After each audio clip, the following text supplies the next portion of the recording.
السلام علیکم ورحمۃ اللہ وبرکاتہ۔ تعلیم القرآن کلاس نمبر 69۔ آج کی کلاس کا آغاز سورۃ البقرہ کی آیت نمبر 56 سے ہوگا۔ اعوذ باللہ من الشیطان الرجیم، بسم اللہ الرحمن الرحیم۔ وَإِذْ قُلْتُمْ يَا مُوسَىٰ لَن نُّؤْمِنَ لَكَ حَتَّىٰ نَرَى اللَّهَ جَهْرَةً فَأَخَذَتْكُمُ الصَّاعِقَةُ وَأَنْتُمْ تَنظُرُونَ۔ ترجمہ: اور اذ جب، قل تم نے کہا، یا موسیٰ اے موسیٰ، لن نؤمن ہم ہرگز نہیں مانیں گے، لکا تمہاری، ہم ہرگز تمہاری بات نہیں مانیں گے، حتیٰ یہاں تک کہ نر اللہ جہرتاً، نرا ہم دیکھ لیں، حتیٰ کے ساتھ مل کر ترجمہ ہوگا ہم دیکھ نہ لیں، اللہ کو، جہرتاً ظاہر میں، ظاہر باہر سامنے، فَأَخَذَتْكُمُ الصَّاعِقَةُ پس، اخذت آ پکڑا، کم تمہیں، الصاعقہ بجلی نے، آسمانی بجلی نے، اور انتم تم، تنظرون دیکھتے رہ گئے۔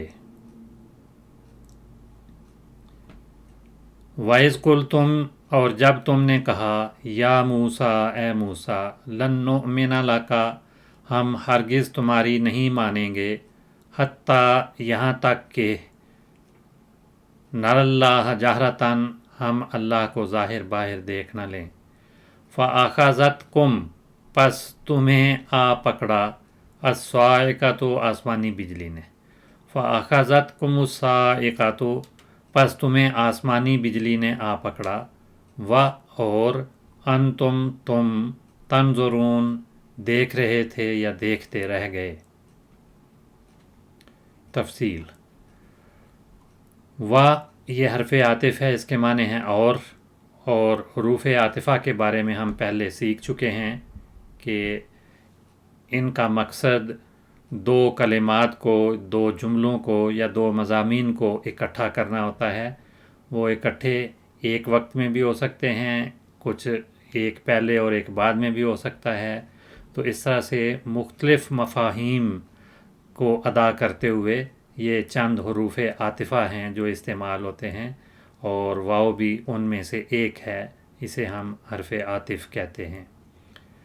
تو اس کے معنی اور ہیں، اذ جب، اذ یہ اسماء میں سے ایک اسم ہے اور اسے ظرف کہا جاتا ہے، اور اذ اور اذا یہ دونوں کے معنی جب کے ہیں، لیکن فرق یہ ہے کہ اذ عام طور پر ماضی کے ساتھ آتا ہے، ماضی کے جملے میں یا ماضی کے فعل کے ساتھ، اور اذا مضارع کے ساتھ آتا ہے، اور ان کو ہم ظروف کہتے ہیں۔ اور بھی ظروف ہیں جن کی تفصیل ہم پہلے پڑھ چکے ہیں۔ تو اس کے معنی ہیں جب، قل تم نے کہا، یہ فعل ماضی معروف ہے، اس میں تم جو ہے وہ ضمیر ہے جو اس کا فاعل بن رہی ہے، اور فاعل ہمیشہ مرفوع ہوتا ہے، تو اس وجہ سے یہ بھی فاعل مرفوع کہلائے گا، لیکن ضمائر پہ ظاہری کوئی علامتیں نہیں ہوتی، وہ مبنی ہوتے ہیں۔ اور جو فعل ماضی معروف کے 14 صیغے ہیں، ان میں سے یہ جمع مذکر مخاطب کا صیغہ ہے، اور ترتیب کے حساب سے اگر دیکھیں تو یہ 9واں صیغہ بنتا ہے، 9 نمبر اس کا بنتا ہے۔ اس کا مادہ قول ہے، قاف واو لام، فعل ماضی قالا، فعل مضارع یقولو، اور مصدر قولاً آتا ہے۔ جس کے معنی بات کرنا ہوتے ہیں، پہلے تفصیل ہم پڑھ چکے ہیں۔ وَإِذْ قُلْتُمْ، اور جب تم نے کہا، اور یہ بھی یاد رکھیں کہ یہ از جو ہے یہ کسی زمانے کی یاد دلانے کے لیے ہوتا ہے، اس لیے بعض علماء کہتے ہیں کہ اس سے پہلے اس کو روح کا فعل محذوف ہوتا ہے کہ تم یاد کرو اس وقت کو جب تم نے کہا تھا۔ قل تم نے کہا، یا موسیٰ، کیا کہا؟ اے موسیٰ، لن نؤمن لک، یا موسیٰ لن نؤمن لک حتی نری اللہ جہرتاً۔ تو یہ سارا جملہ ان کا قول ہے، قل تم میں جو انہوں نے بات کہی اس کا مفعول بھی کہتے ہیں، مقولہ بھی کہتے ہیں، قول بھی کہتے ہیں، تو یہ سارا ان کا قول ہے۔ تو اس کا آغاز، قول کا آغاز حرف ندا سے ہو رہا ہے، یا موسیٰ، اے موسیٰ۔ یا حرف ندا ہے، اس کے معنی ہے اے۔ موسیٰ یہ اسم واحد مذکر ہے اور منادا مفرد ہے۔ منادا کی دو قسمیں بالعموم بیان کی جاتی ہیں، ایک مفرد اور ایک مرکب، اور مفرد جو ہوتا ہے وہ مبنی ہوتا ہے، تو اس لحاظ سے یہ مبنی ہے، لیکن یہ مبنی ضمہ ہونا چاہیے، عام طور پہ پیش آتی ہے آخر میں، لیکن جس کے آخر میں الف ہو، الف مکسورہ یا الف ممدودہ، تو وہ مبنی، وہ ضمہ اس کے آخر میں نہیں آتی، اس وجہ سے یہ ضمہ پر مبنی نہیں ہوگا۔ موسیٰ کا جو لفظ ہے، حضرت موسیٰ علیہ السلام اللہ تعالیٰ کے جو جلیل القدر پیغمبر ہیں ان کے لیے استعمال ہوتا ہے، اسی سے ایک لفظ موسوی بنتا ہے، موسیٰ کی طرف منسوب ہونے والی کوئی چیز یا کوئی شخص یا کوئی قوم، تو کچھ بھی کہہ سکتے ہیں جو حضرت موسیٰ علیہ السلام کی طرف منسوب ہو۔ تو حضرت موسیٰ علیہ السلام کا پیروکار ہونے کا جو مدعی ہے یا اسرائیلی ہے اس کو موسوی کہیں گے۔ حضرت موسیٰ علیہ السلام کی کتاب یعنی تورات کو بھی ہم موسوی کتاب، ان کی تعلیم کو موسوی تعلیم کہیں گے۔ تو یہ لفظ موسیٰ سے ہی بنا ہے، اور کہتے ہیں کہ اس کا مادہ حمزہ سین یا ہے، اور اس سے فعل ماضی عصا بنتا ہے، عصا فلانن بمصیبہ، کہ فلاں شخص کی مصیبت کے وقت نے اس نے غمخواری کی، تو غمخواری کرنے کے لیے یہ فعل استعمال ہوتا ہے، یا شریک غم ہونا، یا کسی کو اس کے غم کے موقع پر تسلی دینا۔ تو یا موسیٰ، اے موسیٰ، لن نؤمن لک، ہم ہرگز تمہاری نہیں مانیں گے۔ یہ لن کے معنی ہیں ہرگز نہیں، اور یہ یاد رکھیں کہ یہ فعل مضارع کے ساتھ آتا ہے، اور اس کو حرف ناصب کہتے ہیں، فعل کو نصب دینے والا حرف، تو حرف ناصب فعل، اور یہ فعل کو نصب دے کر اس کے معنی مستقبل میں بھی تبدیل کر دیتا ہے، تو یہ بھی ایک حرف ناصب ہے، اور یہ کل 4 حروف ہیں جو حروف ناصبہ کہلاتے ہیں، ان کو نواسب مضارع کہتے ہیں، فعل مضارع کو نصب دینے والے حروف۔ تو یہ 4 ہیں، ان، لن، کئے، اذن، تو ان کو نواسب مضارع کہتے ہیں۔ یہ فعل مضارع کو نصب دیتے ہیں، اور یعنی فعل مضارع کے 14 صیغے جو ہیں ان کی تقسیم اگر ہم 3 حصوں میں کر لیں تو آسانی ہو جائے گی۔ تو 3 حصے کرنے سے 2 جو صیغے ہیں وہ تو مبنی ہوتے ہیں، ان میں کوئی ظاہری تبدیلی نہیں ہوتی ان حروف کے آنے سے، لیکن 5 صیغے ایسے ہیں جن کے آخر میں ضمہ یا پیش آتی ہے، تو وہ ضمہ تو علامت ہوتی ہے فعل مضارع کی رفع کے لیے، اور جب نصب اس پہ آئے تو وہ ضمہ کی بجائے ان کے آخر میں زبر یا فتح آتی ہے، اور 7 صیغے ایسے ہیں جن کے آخر میں نون آتا ہے، اس کو نون اعرابی کہا جاتا ہے، تو اس نون کو گرا دیتے ہیں، اور نون کو گرا کر وہ منصوب ہو جاتے ہیں۔ نصب کی علامت نون کا گرنا ہے، یعنی جب نصب آئے تو وہ نون نہیں پڑھا جاتا، اور اگر اس کی مثالیں ہم دیکھیں تو ان کے معنی ہوتے ہیں کہ، ارید ان اذهب میں چاہتا ہوں کہ میں چلا جاؤں، تو ان آنے کی وجہ سے اذهب نہیں کہیں گے، اذهب با پہ جو فتح یا زبر ہے یہ نصب کی علامت ہے، اور اس ان کو ان ناصبہ اور ان مصدریہ کہتے ہیں، جانا چاہتا ہوں، تو جانے کا معنی بن جائے گا، تو اس لحاظ سے اس کو ان مصدریہ بھی کہا جاتا ہے۔ دوسرا حرف ہے لن، جس کے معنی ہیں ہرگز نہیں، جو یہاں اس آیت میں آیا ہے۔ لن یضربا، یضربو کی بجائے یضربا پڑھیں گے اس کو، کیونکہ حرف مضارع اس سے، حرف ناصب مضارع اس پہ آیا ہے، تو اس کے معنی ہوں گے وہ ہرگز نہیں مارے گا۔ تیسرا ہے کہ، جس کے معنی تاکہ ہوتے ہیں۔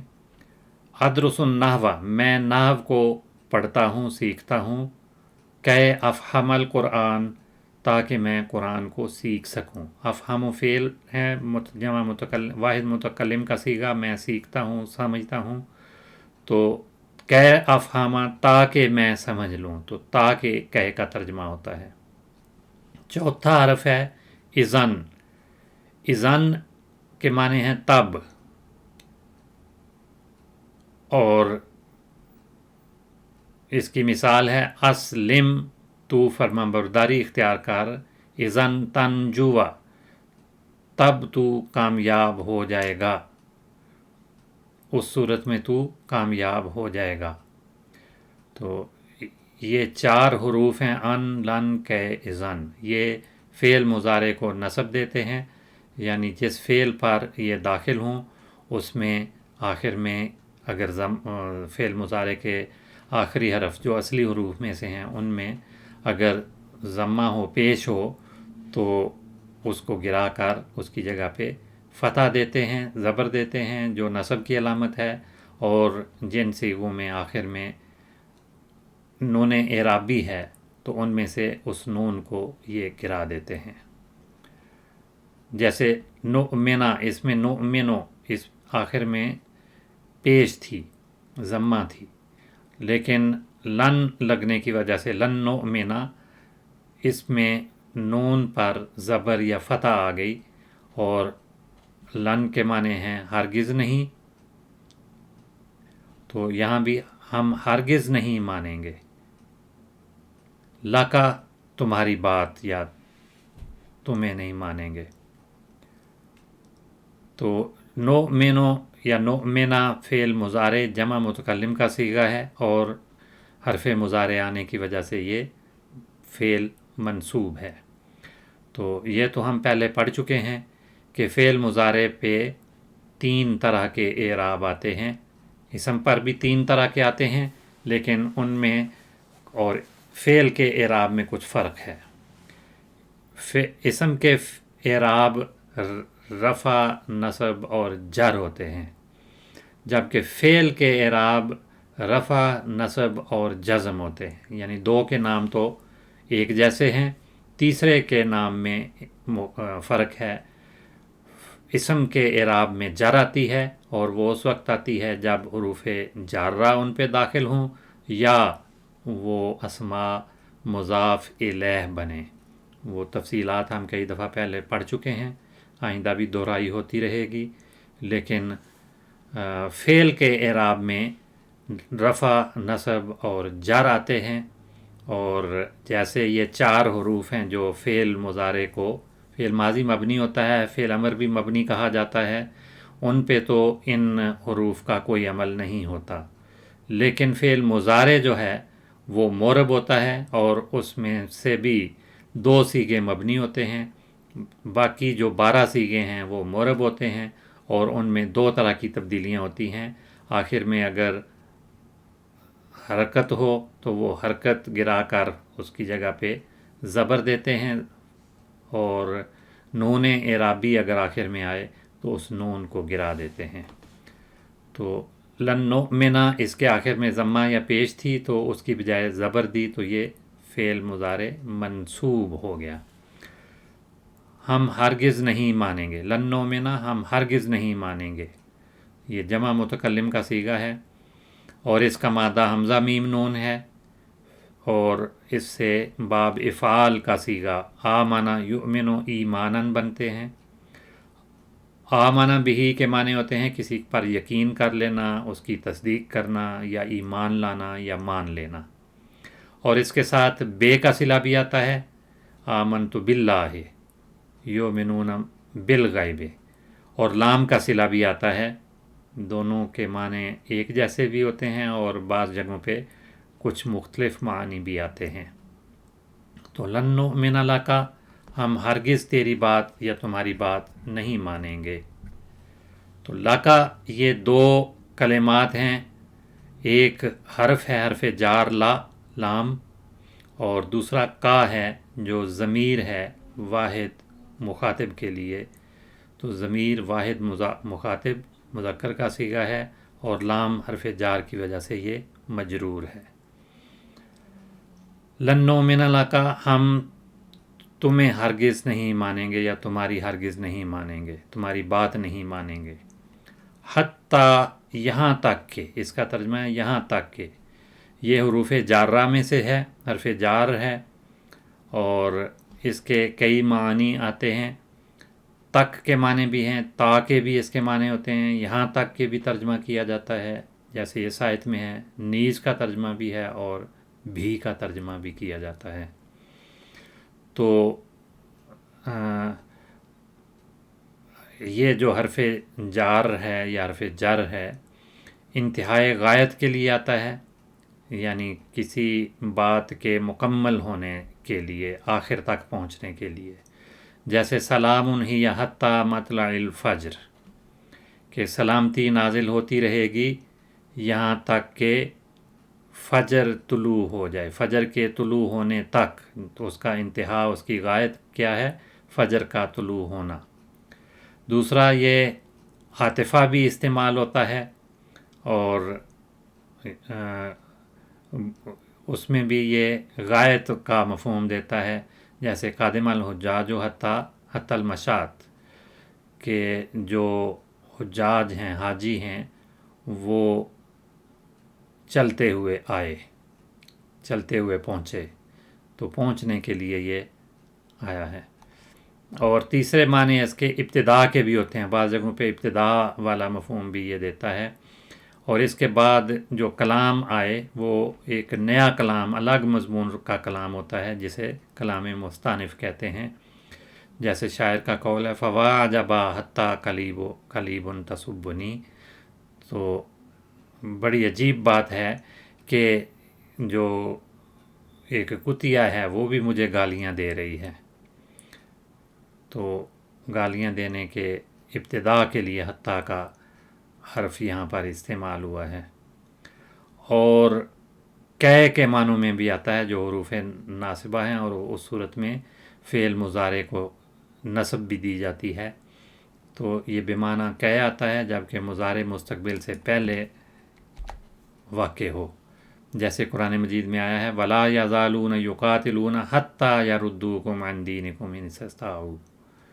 تو یہاں حتیٰ جو ہے کہے کے معنوں میں آیا ہے، اور یردون لانے کی بجائے یردو آ گیا ہے، تو اس نے نصب دی ہے، اس کے بعد ان محذوف سمجھا جاتا ہے۔ اور اللہ کے معنی میں بھی آتا ہے، جیسے شاعر کا قول ہے لیس العطا من الفضول سماحتا حتیٰ تجود ما لدیک قلیل۔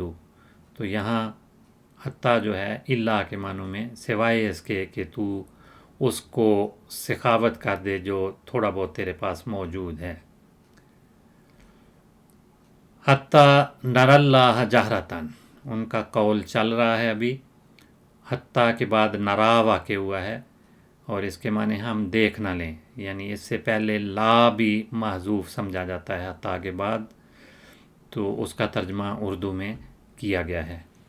اور یہ فعل مضارع معروف ہے، اور یہ اس کے اندر جو ضمیر ہے جمع متکلم کی وہ فاعل بن رہی ہے، اور وہ مرفوع ہے۔ نرا جو ہے یہ 14واں صیغہ ہے رآ یرا سے، اور رآہ یراہ و یراہ رایاً و رویتاً، اس کے معنی دیکھنے کے ہوتے ہیں، آنکھ سے دیکھنا یا ادراک کرنا، اور دوسرے معنی ہوتے ہیں کوئی رائے رکھنا، اعتقاد و گمان کرنا یا مناسب سمجھنا، تدبیر کرنا۔ کہتے ہیں یا ترا و حل ترا، کیا تیرا یہ گمان ہے، یا دیکھیے کیا ہوتا ہے۔ اس کا یہ ترجمہ بنے گا کیا خیال ہے، کیا بات ہے۔ تو تعجب کے وقت میں یہ معنی دیتا ہے، اس طرح سے بولا جاتا ہے۔ اور اس سے جو مصدر رایون آیا تھا اس کی جمع آرا آتی ہے، جس کے معنی سوچ کے، فکر، نئی بات، مشورہ، آواز، عقل، اعتقاد، غور، فتویٰ، رائے۔ تو یہ مختلف معنی رایون کے آتے ہیں، ہر جگہ پہ جہاں اس کا استعمال ہو اس مناسبت سے جو معنی مناسب ہوں وہ کیے جاتے ہیں۔ اور رایاتا جھنڈے کو بھی کہتے ہیں، وہ بھی چونکہ دور سے نظر آتا ہے اور کسی چیز کی نشانی کوئی بات بتانے کے لیے ہوتا ہے، اس لیے اسے بھی الرایا کہا جاتا ہے۔ تو اس کا مادہ بھی اسی سے ہے۔ حتیٰ نرا، یہاں تک کہ ہم دیکھ لیں، اللہ، اللہ کو۔ یہ فعل کے بعد مفعول واقع ہوا ہے۔ فعل کا فاعل تو ضروری ہوتا ہے، فاعل یا نائب فاعل، تو یہاں فاعل تو اس کے اندر ضمیر ہے اور اللہ مفعول ہے۔ تو یہ جملہ فعل، فاعل، مفعول اور اس کے ساتھ یہ ایک حال بھی بن رہا ہے، اس کو ملا کر ایک جملہ بن رہا ہے۔ تو اللہ یہ مفعول ہے، اس کو مفعول بہی کہتے ہیں۔ تو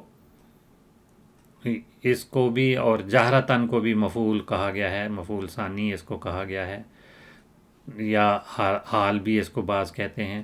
تو بہرحال دونوں صورتیں ہو سکتی ہیں، یہاں تک کہ ہم اللہ کو ظاہر میں، ظاہر باہر دیکھ لیں۔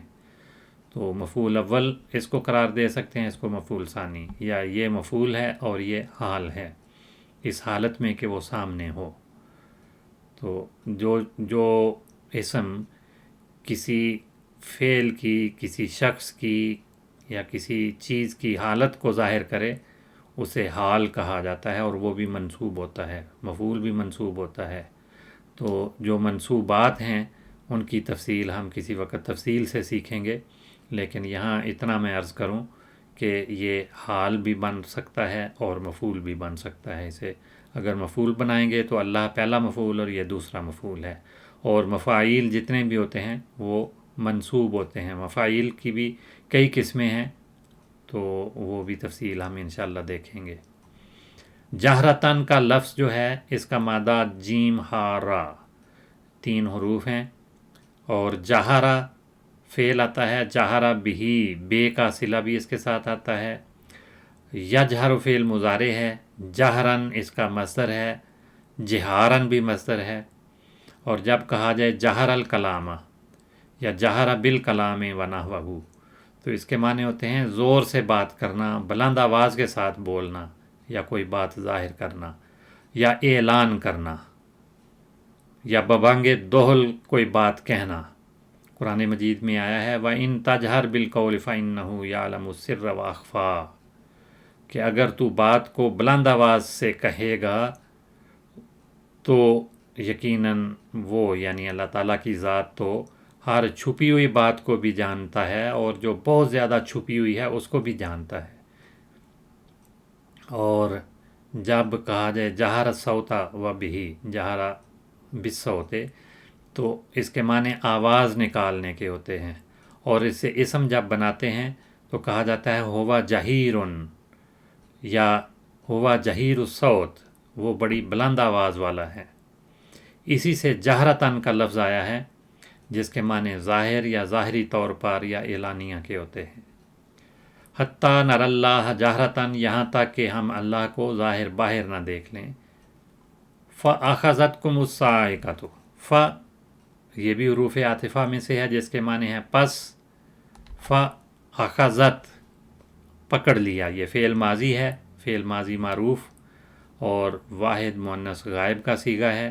اس میں ضمیر جو ہے وہ اس کا فاعل بن رہی ہے، اس کا فاعل تو ہے لیکن ضمیر کا ترجمہ ہم نہیں کریں گے، کیونکہ ظاہر میں بھی اس کا فاعل آ گیا ہے۔ آخذت، پکڑ لیا، الصاعقہ تو آسمانی بجلی نے، کسے پکڑا؟ کم، تمہیں، تمہاری گرفت اللہ تعالیٰ نے آسمانی بجلی کے ذریعے کی، آسمانی بجلی کا عذاب تم پر بھیجا۔ تو اخذتکم الصاعقہ، تو تمہیں آسمانی بجلی نے آ پکڑا۔ اخذ جو ہے اس کا مادہ حمزہ خا زال 3 حروف ہیں، اور اخذ فعل ماضی بنتا ہے، یا اخذ فعل مضارع ہے، اور اخذن اس کا مصدر ہے۔ اسم فاعل اس سے بنائیں تو آخذ بنتا ہے، اور اسم مفعول جب بنائیں تو ماخوذ۔ ماخوذ یہ اردو میں بھی بہت استعمال ہوتا ہے، یہ فلاں چیز سے ماخوذ ہے، یعنی اس سے لیا گیا ہے۔ تو ماخوذ پکڑا جانے والا یا لیا جانے والا، انہی معنوں میں اخیذ بھی آتا ہے، اسی سے یہ بھی بنا ہے فاعل کے وزن میں۔ یہ تو مفعول کا وزن بنتا ہے اور یہ فاعل کا وزن بنتا ہے۔ اخذ الشیء کے معنی ہوتے ہیں کوئی چیز لینا، پانا، حاصل کرنا، وصول کرنا یا قبول کرنا۔ اور اخذ فلانن جب آ جائے تو جیسے اس آیت میں آیا ہے تو اس کے معنی ماخوذ کرنا یا قید کرنا ہوتے ہیں، سزا دینے کے معنوں میں بھی آتا ہے، قتل کرنے کے لیے بھی آتا ہے، گرفتار کرنا یا قیدی بنا لینا بھی اس کا ترجمہ بنتا ہے، غالب ہونے یا چھا جانے کے لیے بھی یہ لفظ بولا جاتا ہے، کسی کو تھامنا یا پکڑ لینا اس کے لیے بھی۔ اور جب کہا جائے اخذ فلانن بذنبہ، تو اس کے معنی ہوتے ہیں کہ اس کے گناہ کی وجہ سے اسے سزا دینا، مواخذہ کرنا یا جرم کی سزا دینا۔ اخذہ بذنبہ یا اخذہ بفلان، تو یا مواخذتاً، تو اس کے معنی بھی گرفت کرنا، سزا دینا، مواخذہ کرنا ہوتے ہیں۔ اخذت پکڑا، کم تمہیں، یہ کم جو ہے یہ ضمیر ہے جمع مخاطب کی اور مفعول بن رہی ہے، اس وجہ سے یہ منصوب ہے، اور نصب کی کوئی ظاہری علامت اس پہ نہیں ہوگی کیونکہ یہ مبنی ہے۔ مبنی اسماء جو ہیں وہ بھی کسی اعراب کی جگہ پر آتے ہیں، اس لیے ان کی جو ان کے اعراب ہوتے ہیں ان کی ظاہری کوئی علامت نہیں، ان پہ اعراب محلی آتے ہیں۔ اخذتکم الصاعقہ، تو صاعقہ یہ فاعل اخذت کا بن رہا ہے آسمانی بجلی نے۔ یہ لفظ اپنی ذات میں اسم ہے، واحد مؤنث کا صیغہ ہے، اور فاعل بننے کی وجہ سے یہ مرفوع ہے، اس کی تا پر جو پیش آ رہی ہے یہ رفع کی علامت ہے۔ وَأَنْتُمْ تَنْظُرُونَ، یہ حروف عاطفہ میں سے ہے اور یہ واو حالیہ کہلاتی ہے، کیونکہ اس کے بعد جو جملہ ہے وہ ایک حالت کو بتا رہا ہے، اس حال میں کہ تم دیکھ رہے تھے، اور محاورے میں ترجمہ کیا گیا ہے اور تم دیکھتے رہ گئے۔ تو واو جو ہے یہ حالیہ ہے، حروف عاطفہ میں سے حرف عاطف ہے۔